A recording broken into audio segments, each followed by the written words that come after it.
Hi there, Kendra Tolbert here. I'm usually on my yoga mat when you see me in videos, but I don't spend all of my time there. And so today I wanted to do something a little bit different and actually answer the single most common question that I receive so that you have the answer that you might be looking for too around PCOS and a cure. So get something to drink, I'm gonna have here, and join me, maybe on the floor, or maybe whatever comfortable seat that you have. Looking forward to answering this question once and for all. Okay, so you probably guessed this from the title of the video. The single most commonly asked question that I receive is, can fill in the blank cure my PCOS? Sometimes that fill in the blank is filled with things like yoga or aromatherapy or going gluten-free, intermittent fasting, keto, any number of diets. So here's my quick, short, and dirty, right to the point answer. No, those things cannot cure your PCOS. And I know that's kind of a bummer. It kind of sucks because I'm sure there was a sense of hope thinking that maybe they could. But I want to give you true hope and not false hope, the way so many blog posts and YouTube videos might lead you to believe. Now here's the true hope. While there is not a cure for PCOS, and we'll touch on why that's true, there are things that you can do to feel better. And I think that's really what people want, more so than a cure. They just want to know, can I feel better? Can I get to a place where these symptoms don't bother me? They don't completely make me feel like my body is not my own or that I'm in a constant battle with my body.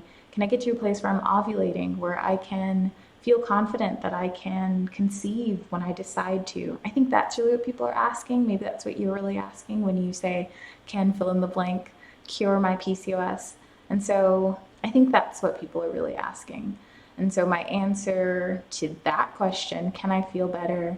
Can I see an improvement in my symptoms? Can I ovulate again? Can I conceive? The answer to that is there are definitely things that can help you get on the right track and move towards those goals, even if there's not a cure. Now, I said I would explain why there is not a cure for PCOS.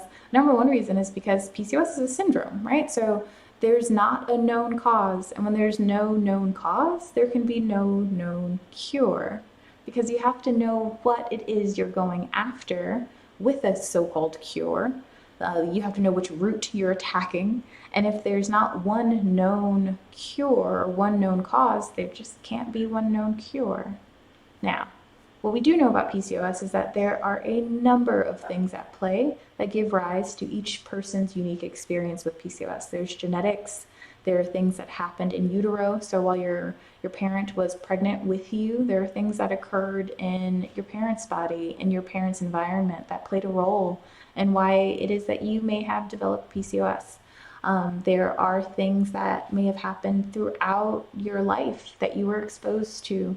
There are things in your lifestyle presently that may be triggering the symptoms that you're experiencing. And so because, again, there's so many pieces at play when it comes to PCOS and the signs and the symptoms of PCOS, there is not one single cure. But again, there's hope. And here's the beauty. Your body was designed to get back into this state of equilibrium, and this state of balance is really, I guess, the word that we would commonly use. And the best way to support your body in getting back to that state of balance is to create an environment, both externally and internally, that supports it so that it can do what only it can do. I know it can feel like maybe your body's betrayed you or that your body is broken, and I think that's often the message that we receive from a lot of people. But that's just not true. Everything that your body does is in its attempt to show up for you. And so the best that any of us can do is to make sure that we show up for it. And you do that through a number of things.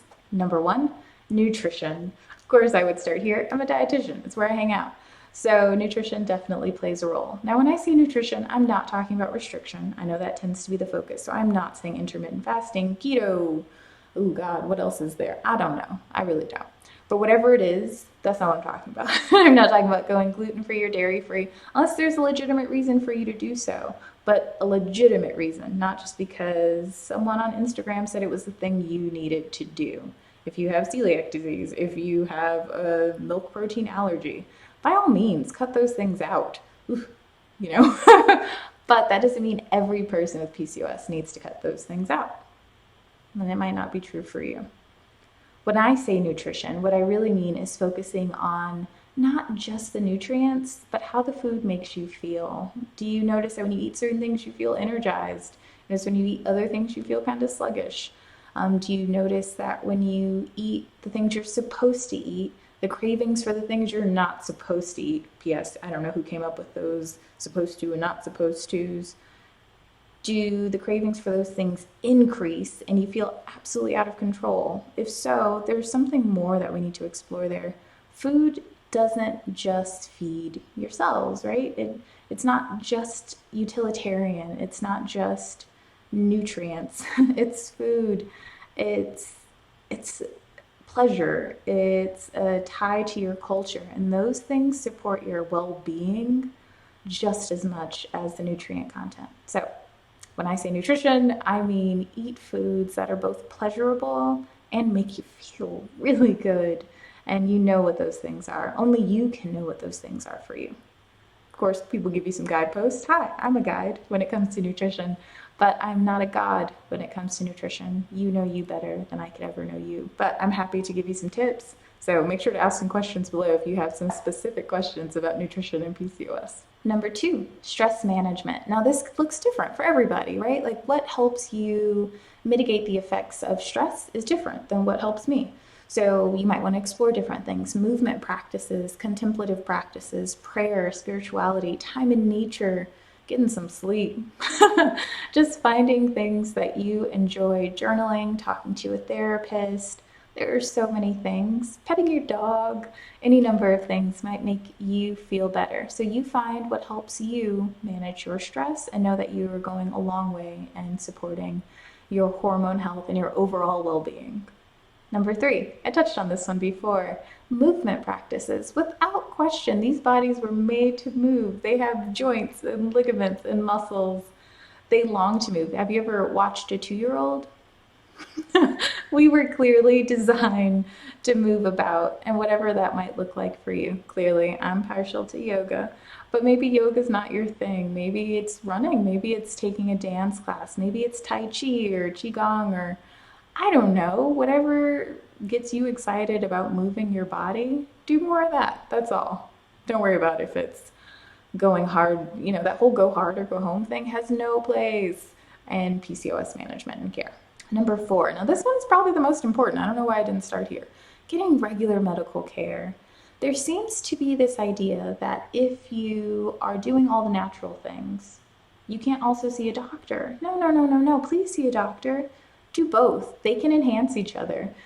I don't think anything, and I hope I've never given the impression that anything I share on this channel is to replace your relationship with a helpful and compassionate medical care team. It's not. It's to enhance what you do with them. And I know that that's not always easy to find or come across, but I promise you it's worth looking into.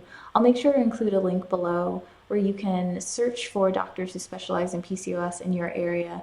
And I'll also leave a link to Maven Clinic. Pardon me, couldn't get that out right. Maven Clinic.